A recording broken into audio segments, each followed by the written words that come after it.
Hello, I'm Justin Wheeler, and welcome to this episode of Nonstop Nonprofit.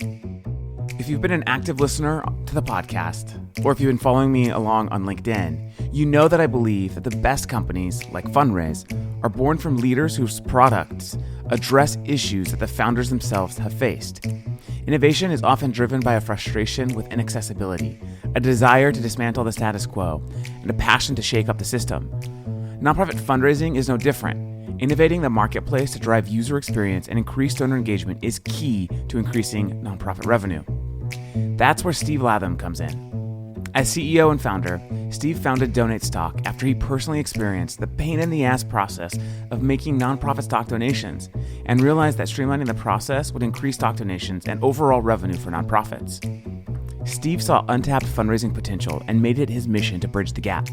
With a background in technology, finance, and social good, Steve started Donate Stock to create ease in the nonprofit donor experience and facilitate the transfer of stock donations to create a world where everyday investors of diverse economic backgrounds and income levels can become nonprofit donors. That's something we can all get behind. In this episode, you'll hear us discuss how everyone wins with stock donations and how we're teaming up with Donate Stock so that you can win too. Let's dive in.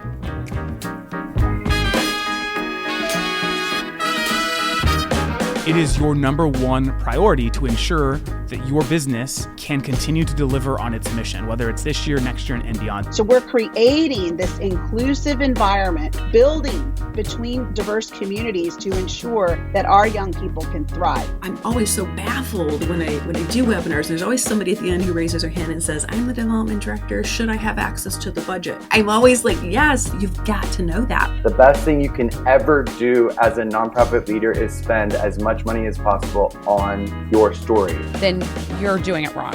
Okay. That is unacceptable, and that is not the way to run a board. The best thing that we can do is just raise as much money as possible and then give it to the people around the world. If you're going to be sustainable, you have to have a multi-channel strategy to reach all of these different generations of donors however they want to be reached.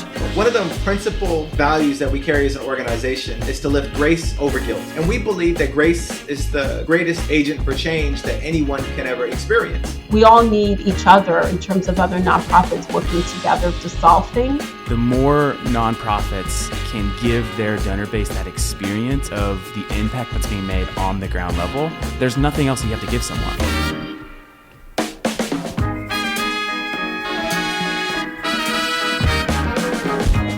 This is Nonstop Nonprofit. Steve, thank you so much for joining Nonstop Nonprofit podcast. How are you doing today? Doing great, thank you. Awesome. Well, I'm really excited to have you on the show and to talk about stock donations and to talk about our partnership as well. But before we jump into that, I'd love just if you could share with our listeners just a little bit about yourself, your background, and how you got into stock gifting.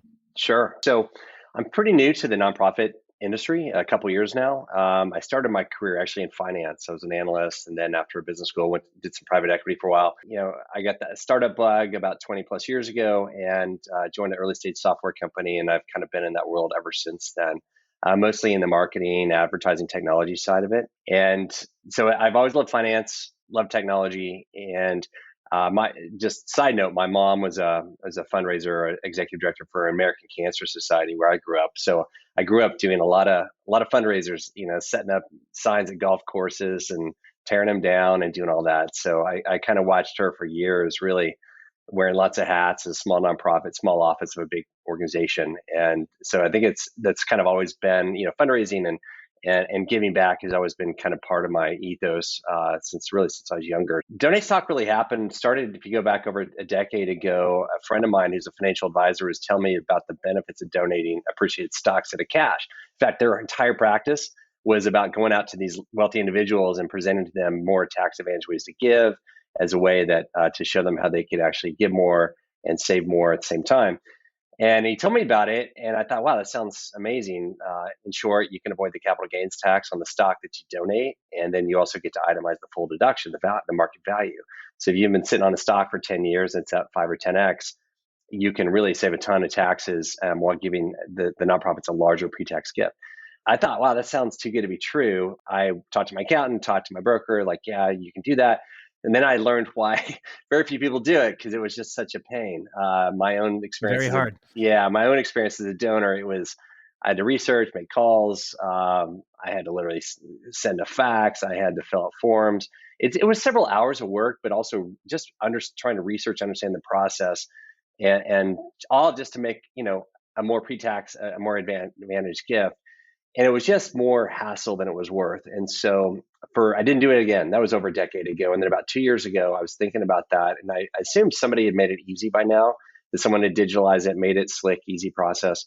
And when I realized that no one had, that was really the inspiration. I was like, okay, this is what I'm going to do next. Because I was really wanting to get out of the marketing and advertising technology industry, do something that was actually more fulfilling for my soul, something where I could kind of give back while also doing something exciting as a commercial venture. So this is really that was how we started down this path. Like, let's just solve this for donors and see where that takes us. That's kind of how we got started. Yeah, I found, being an entrepreneur myself, and the sort of like best companies are really born from problems that, plagued us at one point in time. And, typically like you just see much better traction with product that way. And so I want to kind of double click on sort of like the pain that you experienced when giving stock, just because I think this pain is still very much the reality for so many nonprofits. I think this is why so many organizations just aren't accepting stock donations, because of the perceived effort it takes both on the organization side and also the donor side. So maybe like help us understand, just like, of course not through your company, but like how most nonprofits today are going about accepting stock donations and just like the challenge it is. Yeah, well, it's been we call it a biased and broken process.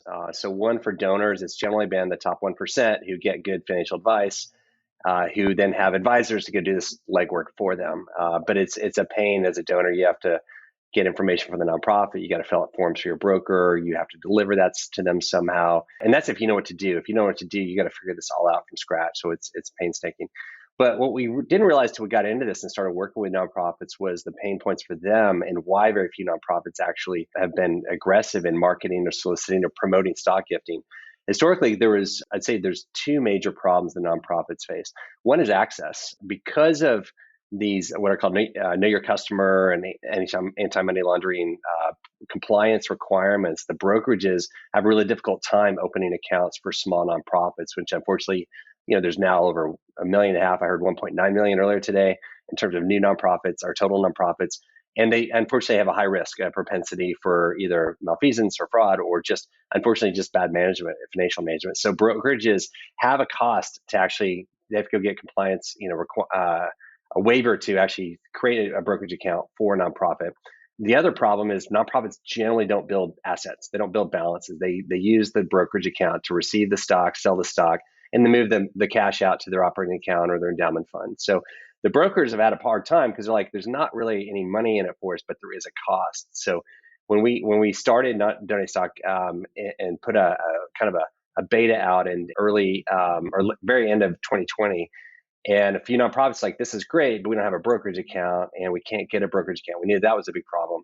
And then, but those that do have a brokerage account have a different set of challenges, in that there's two big problems with stock gifting. One is it's a painful process, and the donors come to you, so you have to kind of walk them through that process, educate them. And most nonprofits really aren't that comfortable, telling anybody how to do a stock gift is just kind of something they're just not very well versed in. Secondly, the way that stock transfers through this archaic financial system that we have, what's called the DTC or depository trust company, is like the transfer mechanism. It takes days for this to happen. There's no transparency. And then when stock actually does hit the nonprofit's brokerage account, they have no idea whose stock it is.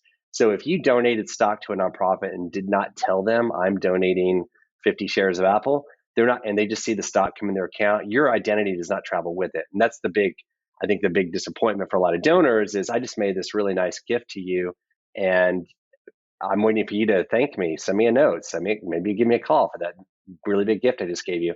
And instead, it's just crickets, because the nonprofits don't know whose stock it is. So they routinely get stock transfers in. They have no idea whose it is until the donor reaches out months later asking for a tax receipt. And that's when they actually have to go and research it and say, oh, I'm sorry, what did you give us and when? And we'll go research it and try to find it. Oh yeah, we do have your stock. We'll send you an authorization or acknowledgement. But by then, it's just been a bad experience for the donor. So they're not very inclined to go do that again. Then the other issue is if everybody's donating the same stock. It's amazing. Yeah. It's amazing that anyone would even donate stock, given those hoops you have to jump through. And the next piece, if you're an organization that receives a lot of stock gifts, what we see is a lot of people donate the same stocks. We see a lot of Apple, a lot of Microsoft, stocks that people have owned for decades, have been around a long time, really large market caps, widely held. So if a bunch of people are all donating Apple stock to a nonprofit, they see Apple coming in 10 shares here, 5 shares there, 10 shares there. They don't know whose stock is whose, and they literally have no way of knowing whose stock it is. Wow. So they have to kind of go back to the donor and say, can you confirm that, we got a bunch of Apple stock, we're not sure which is yours. Can you tell us if the shares actually left your account? So it's just a really manually intensive, archaic, painstaking process for the donors and the nonprofits. Most nonprofits, historically, I'd say majority of them, when you ask them to receive stock gifts, like, yeah, a couple, because we have a board member that likes to give us a big gift every year and we have to receive stock. So we know that one stock gift is from him or her, and then that's the extent of it. So that's really why stock is, despite being, frankly, the biggest pool to fish in if you're a nonprofit. I mean, households generally have 10x more in their investment account than they do in their checking accounts, at least that, maybe more, especially in larger, higher net worth households. It's a bigger pool. It's more tax advantage for the donor, but it's just been really hard to get at, or it's just been kind of locked up for decades. So that's really, those are the problems that we set out to solve. Okay. So whenever there is a problem, and specifically with stocks, like how big of a problem this is, for both sort of like parties, the organization and the end user, like the donor who's trying to give, like there has to be a big, and you just kind of shared some initial data there, but like, if the problem is painful, usually that means like if you can solve it, there's a big opportunity, to build a business, and a big opportunity for organizations to tap into a whole another, resource pool where they're just currently not fishing. And so how did Donate Stock solve this problem and make it easier for nonprofits to accept stocks? Well, I'll start with answer it is a huge prize. If you think there's about 60 million investors out there, roughly over half of US households actually own stock. If you think of 60 million investors, if every investor donated $1,600 a year in stock to all their nonprofits, right, across all their nonprofits they support, that'd be $100 billion in funding for nonprofits. Wow. Individual giving last year was, close to $300 billion. You take away Elon and Bezos and McKinsey Scott, that number gets smaller really fast, right? So stock has the potential to be just a huge windfall for the giving industry if they could unlock it. So the way we do it is a few things. One is we just make it easy for the donor, make it an easy donor experience where in just a matter of a few minutes, a donor can click on a donate stock button on the nonprofit site, enter their information, provide their brokerage details. We don't ask for a username or a login. We're not asking for their credentials, but just the information needed. And then the securities they want to donate to that charity. And that's it. We'll take that data, send it to their broker, and facilitate the transfer of the stock to that nonprofit. That's if the nonprofit has a brokerage account. But then we also let the nonprofit know, we send them an email, you're going to get this gift. Justin is sending you 50 shares of Apple worth $7,500. And it's in their dashboard too, so they can see that. So they now know Justin Wheeler just made a stock gift to me. It's en route because it takes days to go through the financial system. It's not instantaneous like we're kind of accustomed to.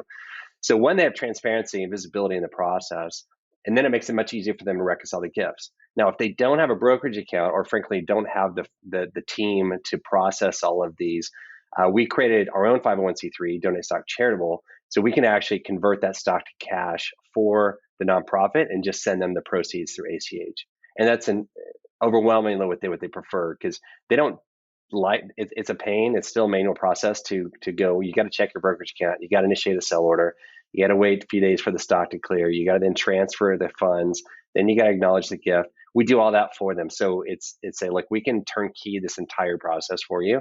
And that's for those that are either resource constrained or just so busy pursuing the mission, they don't have the time, effort, or hassle, or to go hassle with this, then we can make that really easy for them. So it's access to all the nonprofits. So every nonprofit can receive stock. And it's ease and efficiency, removing the friction, both for the donor as well as for the nonprofit. And high level, that's what we do. Amazing. So you've really solved two problems. One is you made it accessible for all nonprofits to accept stock donations. So you've removed sort of like the potential security risk, the KYC process that a lot of nonprofits just can't go through or maybe wouldn't pass because of the requirements, and so you're making it possible for making it more accessible, and then you're also making it extremely a lot easier for the donor to actually initiate a transfer of stock to gift to a nonprofit, which I want to actually double click on in a little bit, talking a little bit more about the benefits of stock donations. Sure. What I want to come back to is this market size. So you mentioned like $100 billion potential through stock donations, and so I would assume we're still very much in the infancy of stock gifting. So what are you guys doing to really try to move the needle? What's going to be the catalyst, do you think, that will just make this a more mainstream giving method for donors? Sure. So a few things.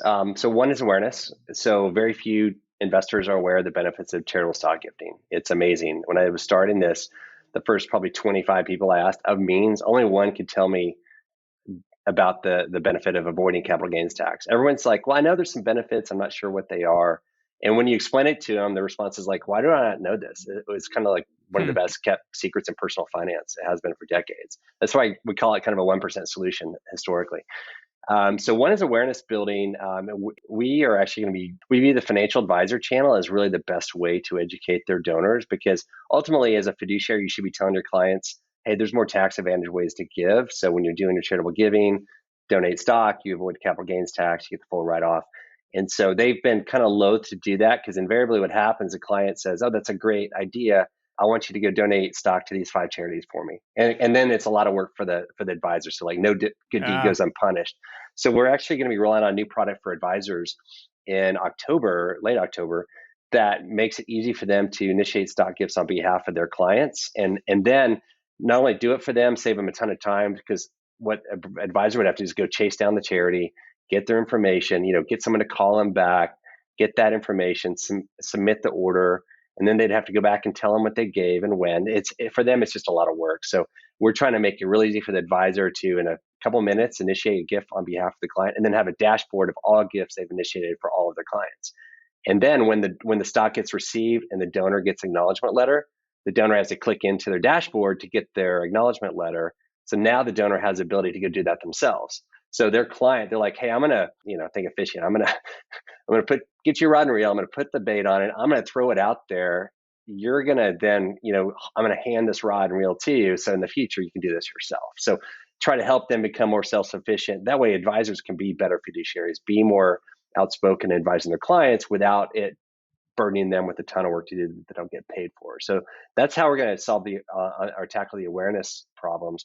And then it's just a matter of enabling and making it accessible and available to all nonprofits. So once people start seeing the stock gifting button in the menus of ways to give, they're going to, if they invest, they're going to like, what is this stock gifting all about? And then once they understand the benefits, they're going to, generally people say, why do I not know this? And why would I give cash? If I have appreciated stock, it's financially irresponsible to give cash. So why don't I just start giving more stock? That's easier. I've got stock I've owned for years. It's just sitting there in an account growing. I can throw a little bit here and there and share my winnings with the causes that I love. So it's awareness and then distribution and access both for the nonprofits and the donors. And over time, the network effect will happen when they start seeing stock everywhere. And then once they do it, and then they can go to their dashboard and repeat that transaction real easily, and then it's like 60 seconds to do it the second time, then it just becomes a new way of people to give. And we think that over time, that's how we go from, roughly 1 or 2% people donating stock of investors today to 5, 10, 15% over the next, 5 years. So that's really where there's just there's so much opportunity to generate so much funding for nonprofits for good causes, and it's easy. It's just a matter of getting the button out there and making the clients, the donors aware. Yeah. Don't go away. When our episode returns, Steve Latham reveals more about how awareness influenced stock gifting. He also shares the dynamic impact of stock gifting versus a valued average donation. Stay tuned. And now, enjoy this segment sponsored by Fundraise, the world's most innovative and friendly nonprofit fundraising platform. Nonstop Nonprofit recently took our podcast on the road to Next After's 2022 NEO Summit in Kansas City. At the conference, I had a chance to catch up with Windfall CEO Arup Banerjee. Listen in as Arup gives us the scoop on data-driven wins that nonprofits can expect from the type of insights Windfall delivers. Sounds like you're providing a great product to nonprofits, which we obviously both care about. And so maybe just before we jump into that, tell us a little bit about yourself, your background, and what your company does. Sure, absolutely. So my background specifically is in computer science, finance. I actually worked in venture capital, growth equity. After I went to business school, it was all about data, though. And so anytime I looked at the investment landscape or I looked at organizations that were trying to understand either their own data sets or being able to augment their own data sets with external data, most organizations were just simply not data-driven. And so my goal and my mission post-MBA world was to really try and solve that, whether that was through business intelligence, mapping out different data sets, but really the key aspect behind any organization is putting that data within workflows. So Windfall, what we do is we are a data and people intelligence platform, and effectively what we do is we provide wealth screening, propensity modeling, and audiences for net new acquisition. So really capturing the fundraising environment for the nonprofit and empowering them to be much more data-driven within the constructs of their existing ecosystem or their tech stack. Nonprofits is the core of our business. We have been doing that since our inception in June of 2016. We do have some other customers in similar industries as well, like financial services, who effectively are targeting exactly similar folks to those in our nonprofit communities as well. But nonprofits represent about 95% of our customers. Okay. So tell me, I always like to know, the founder's why behind, especially starting a business that's selling to nonprofits. Sure. What's your why? What was the inspiration? And you kind of shared it with your background, but what was your inspiration to build something specifically for nonprofits? Yeah, so I think there's a couple of different things. One, I was always pretty active in volunteering when I was growing up, and so there was a lot of different challenges that I saw when I was volunteering and effectively helping put on events, fundraise, reach out to folks. That actually helped me understand a little bit more about the workflow or process that folks actually go into. I got actually my MBA at Berkeley, so social impact is one of our key tenets as an institution, and really resonated with me when I decided to go to that school. And it really left a huge element of appreciation for, I think, this community. And what I saw was that a lot of folks, kind of similar to old B2B software, where most software that was new and shiny was built for consumers but not for businesses. Well, that wasn't what I really saw in the nonprofit organizations. Everybody was using 30, 40-year-old technologies, and it was pretty crazy. But now, I think over the last 6 years, there's been a lot of new companies that have actually come out and said, no, this is one of the largest sectors in the country, and there's a lot of professionals here, and it's pretty much overlooked for a lot of folks. Yeah, absolutely. I remember I started fundraising in 2014. And when we went to raise our seed rounds, investors were saying, wait, nonprofit industry, is it a market? And then fast forward to today, how many transactions have happened, how much capital's gone into the nonprofit industry. It's really quite amazing, and it's an exciting time, I think, to be operating a business in this vertical. For sure, 100%. Yeah, I think that's the spot on. I think a lot of the folks out there will probably say you can shed this part of your business because there's other opportunities. But I do believe that, just to kind of add on to that, there's a lot more excitement about how we can help and how there is a lot more sophistication that's going into the overall ecosystem. Absolutely. So talk to us a little bit about some of the core kind of wins a nonprofit would get from a product like Windfall. What's the core kind of use case? What are, or even maybe it's a case study that you can share about a specific customer where they implemented your guys' technology and saw X as a result? Sure. Yeah. So I'll probably talk about the 3 different product offerings that we had talked about. So the first is our wealth screening product. When we got started, net worth was a bad word. So nobody wanted to use net worth. They didn't believe it. It was all about gift capacity. And we came out and said, nope, we're going to actually give you a precise figure. We'll say John Smith's worth $2.3 million versus Jane Doe worth $49.9 million instead.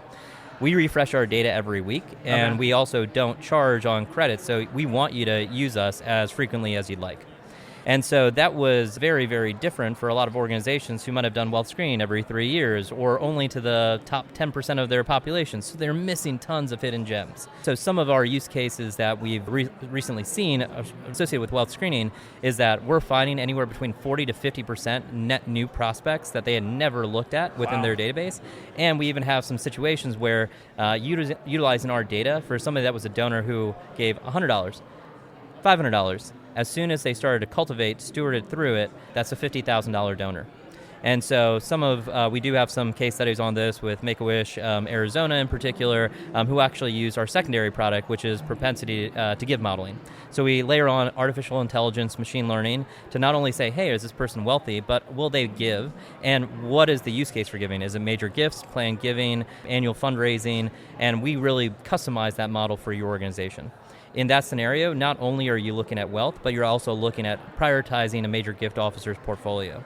This reduces the amount of time by about 75% that these major gift officers have to go through data and just will ultimately start doing the real job, which is cultivating those relationships instead. Wow. The final one is around net new audiences. So we also are the data layer associated with direct mail, social, digital, advertising. The efficacy associated with those fundraising, we've seen a 10x return within 9 months of folks utilizing us when they historically have been using Facebook lookalikes, for example, instead of really targeting the donors or the net new donors that they should be going after instead. Amazing. Yeah, it's super interesting. On the net worth, I used to be a fundraiser. So before I started fundraise, I spent 12 years in the nonprofit space.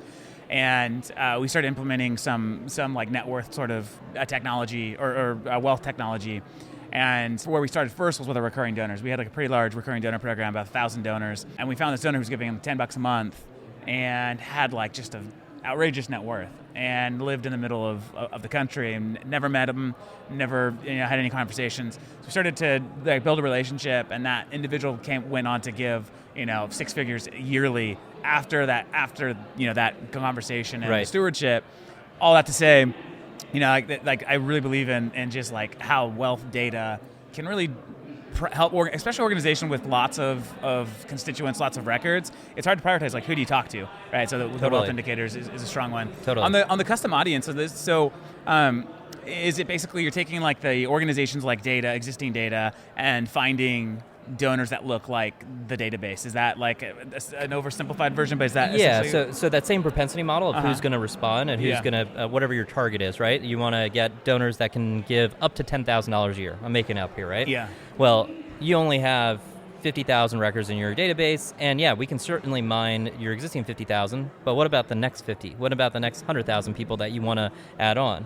Well, what we have is our household database is over 90 million households across the United States. So we're tapping that same model. Instead of applying it to your 50,000 records, we apply it to our 90 million records. And now we're going to select the right 2 million, 3 million people for you to actually serve your marketing to instead. Oh, interesting. Okay. And so the cool part about that is that it's omni-channel. So it can be the same 3 million folks can go onto Facebook, Google, LinkedIn, direct mail, whatever you want to do. Yeah. You can apply that data set for various campaigns. Okay. Very interesting. Very interesting. What's a trend as we kind of round out 22 and going into 23? What's a trend or something you're really excited about in this industry, whether it's something you guys are working on building or something that you're just seeing more in the nonprofit vertical? So I've noticed this trend over the last 3 or 4 years of nonprofits are getting more data-driven. So the thesis from 6 years ago, I think the industry has started to shift quite a bit. And a thing that everybody's probably has on their mind, especially in the nonprofit ecosystem today, is the economic uncertainty. Yeah. What's really interesting is that nonprofits will see a decline in giving in recessionary years. But the difference here is that Americans have more cash than ever on hand. Now, the savings rate did go down in the last 2 months in terms of people tapping into those savings, but unlike any other economic environment that we've ever seen before, consumers have a lot of cash lying around, which is really great for nonprofits from a support perspective. Yeah. And so I think it's really important that folks are going to start working a lot more intelligently than pray and spray. And it's something that even with in-person events, here we are in an in-person event starting to come back, really still keeping those processes, measurements, iterations are going to be much more important moving forward. And I think this trend has really accelerated in the last 2 years. My hope is that it continues over the next 5 to 10. Absolutely. Yeah, that's awesome. That's exciting. Yeah. All right. Last few questions, the rapid fire questions. There's no wrong or right answer. Some may be more right than others, but that's okay. All right. So digital reading or actual book?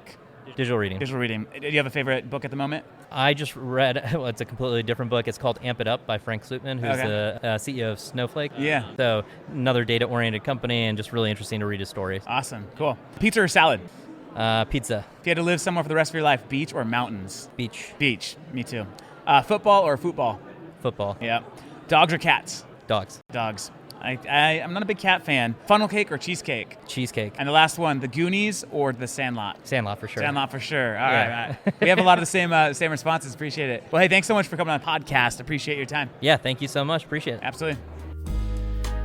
Welcome back to Nonstop Nonprofit. Before our fundraise-sponsored break, Steve was about to give us the inside scoop on the importance of donor awareness on stock gifting. Nonprofit friends, having Donate Stock in your corner unlocks potential for amazing gifts.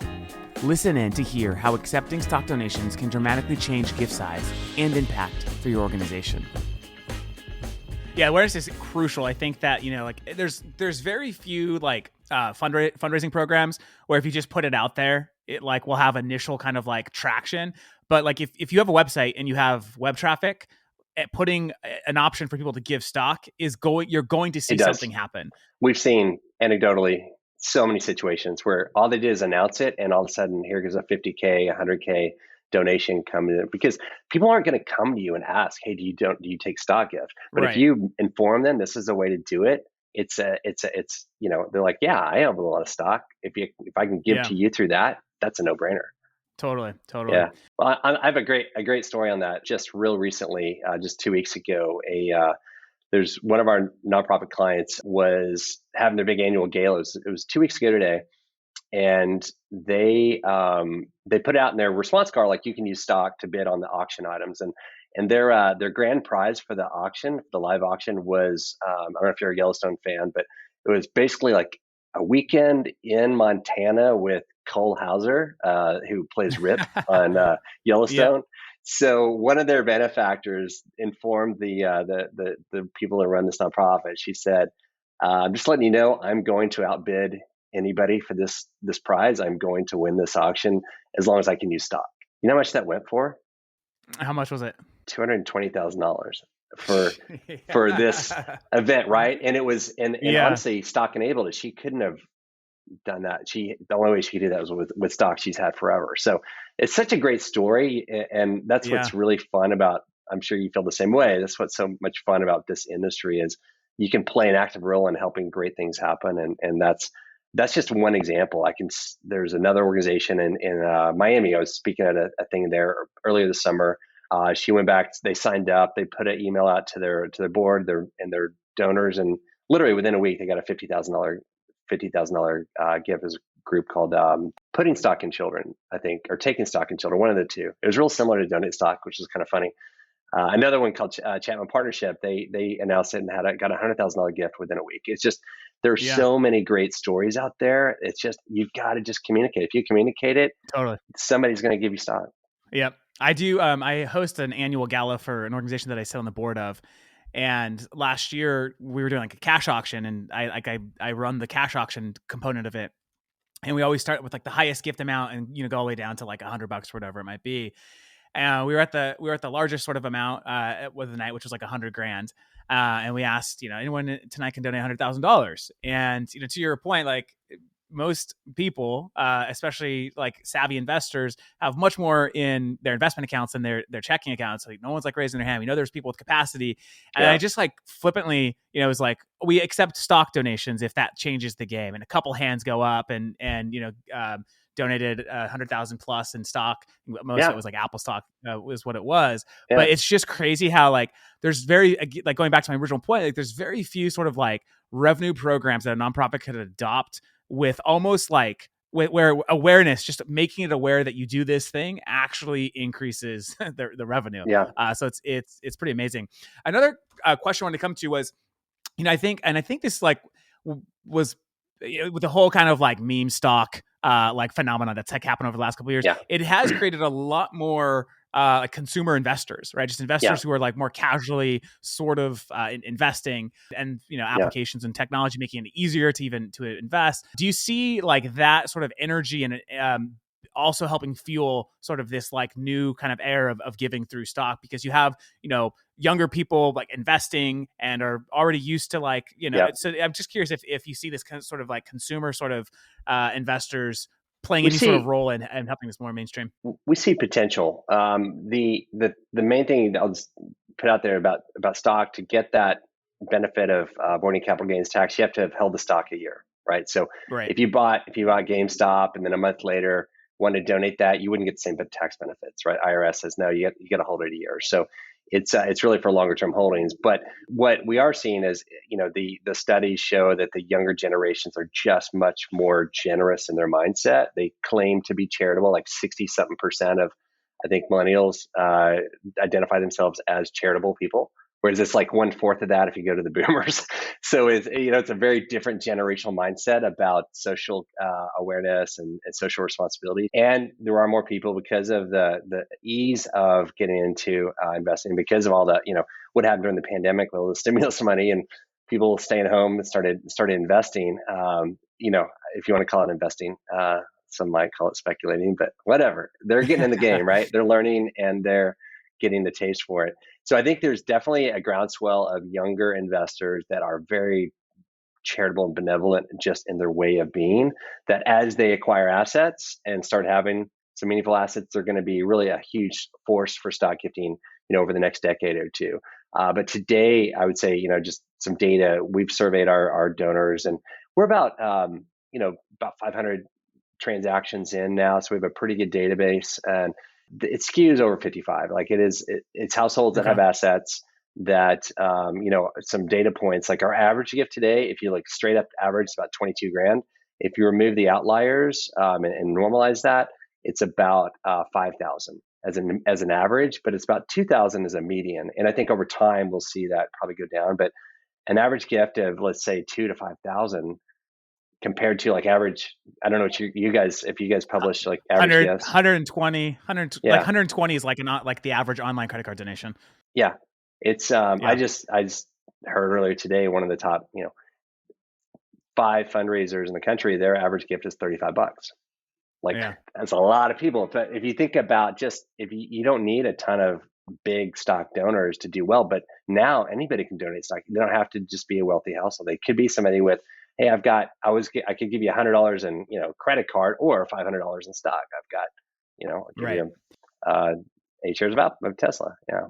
That's what's super interesting is, like these like, $1,000, $5,000, $8,000 gifts are coming through stock are likely individuals who couldn't just do that with cash. Right. And so I think that's what's so key about making this so feasible and easy for donors to understand.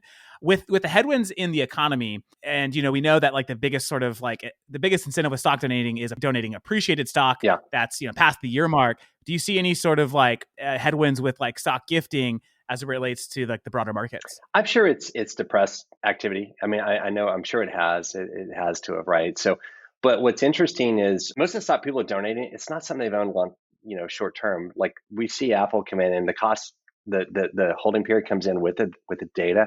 These are 5-10 year holding periods. So 10 years ago, for reference, Apple on a split adjusted basis was about $10-12.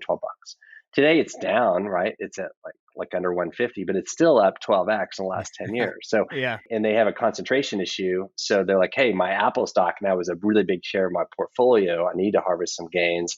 I need to reduce some of my exposure. Gifting is a great way to do that. I think obviously, it'll be better when it's a healthier stock market. It's going to be better for stock gifting, but we're still seeing donations come in every day.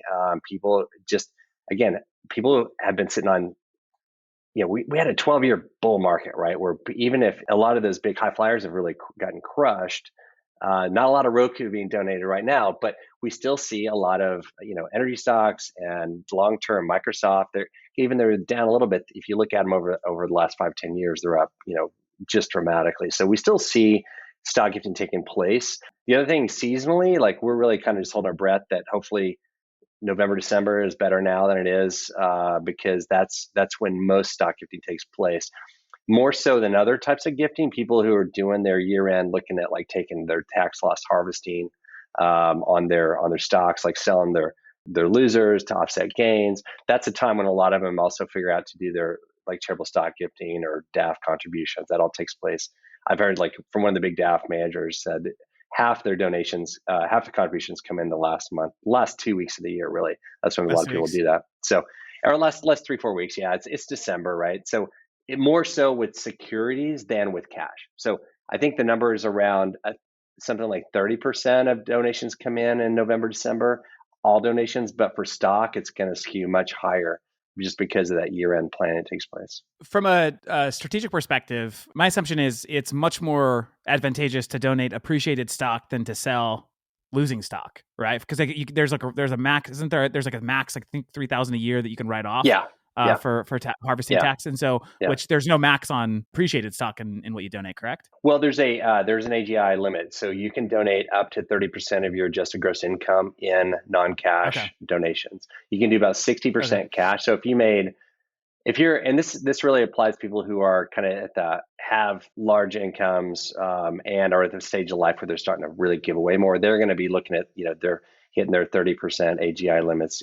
They might do that, but most people generally don't. So practically speaking, you can give away as much as you want unless you just don't have much income. It's hard to get to 30% if you think about what you make and wow, would I really give away that much in a year? That's a lot. But depending on what your AGI is, you could give away a lot. I did if you remember Elon Musk they reported earlier this year, and they kind of got buried in all the Twitter controversy, but he donated $5.7 billion of Tesla stock to an unnamed nonprofit. I'm guessing it's probably a private foundation. He put it in to be doled out over time. But I did the math on that and wrote an article I published in Bloomberg just a couple of weeks ago. Like, because it was stock he was granted, like it was basically zero cost stock. If you add up the tax benefits, his tax benefits were $4.6 billion in tax avoided or saved with that $5.7 billion gift. And that just speaks to the power. And that was the 5.7 was literally 30% of what he made selling Tesla stock. That he had to sell a bunch of Tesla stock, like $20 billion worth or 19 billion. So like to the T, he donated exactly 30% of that to a charitable organization and saved almost $5 billion in taxes. So we look at it as like, just, that's a great example of what's possible. And you don't have to be a billionaire to get the benefits of, the same tax benefits, just at a more, not the same scale, but certainly on a relative basis. Yeah, interesting, super interesting. So one of the things you guys talk about, I think it's on your blog, is one of the key insights you pull out is that like the more an organization diversifies, you start to see sort of like growth by like in the magnitude of like 5x. So can you unpack that a little bit? Like how did you get to that sort of 5x growth? Yeah, that's Russell James. From his reports, he's one of the probably foremost researchers on charitable giving and asset mix. What he found is I forget the exact percentages. I'm sorry, caught me off guard on this, but I think it's something that if your non-cash assets are growing at a rate are more than X percent of your total composition of what you receive every year, you actually have like a 5x higher growth rate in your overall fundraising. Whereas if you're below that, then you actually generally lag the market in terms of growth in your fundraising. So, and it kind of makes sense. Like if you're getting more larger non-cash gifts, you're going to grow that. And the more you get, the more you tell people, the more you're going to get. It becomes a virtuous cycle. So it kind of makes sense. But the numbers are pretty surprising. Literally 5x higher growth rate if you have a larger mix of non-cash assets. And so with stock, could be crypto, could be, those are the most common ones. And obviously crypto is a much newer, and I think we'll find it's probably fairly cyclical. I mean, when crypto's up, you'll see a lot of it. When it's down, probably not. But stock, people have held so long and had established cost base so long. There's such an established mechanism there. We feel like it's a lot less volatile as an instrument for donating. That makes sense.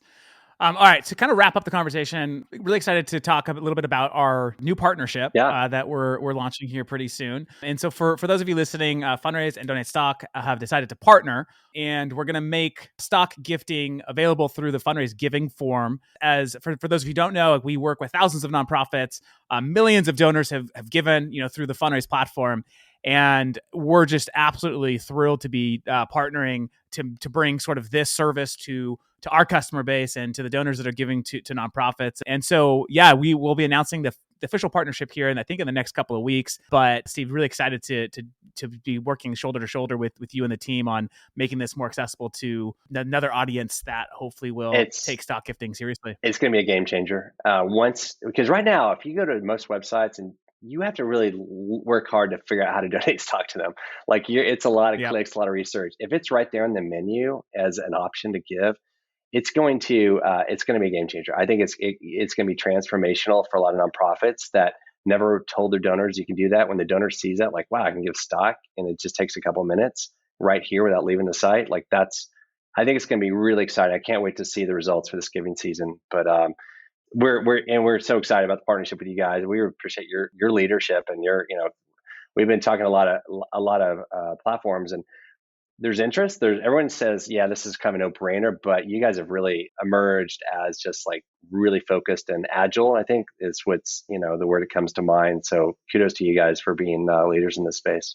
Yeah, absolutely. Yeah, we're excited about it. And for those listening and are interested in more information, we'll definitely be linking in the show notes, but also we'll be producing more content with the Donate Stock team around further education on how you can start accepting donations via stock. Steve, thank you so much for this great conversation. I found it to be super insightful and appreciate the time you invested in the podcast today. Oh, thanks for having me. I really appreciate it and look forward to more. Absolutely. Have a good day. All right, you too. Thanks for listening to this episode of Nonstop Nonprofit. This podcast is brought to you by your friends at Fundraise, nonprofit fundraising software built by nonprofit people. If you'd like to continue the conversation, find me on LinkedIn or text me at 562-242-8160. And don't forget to get your next episode the second it hits the internets. Go to nonstopnonprofitpodcast.com and sign up for email notifications today. See you next time.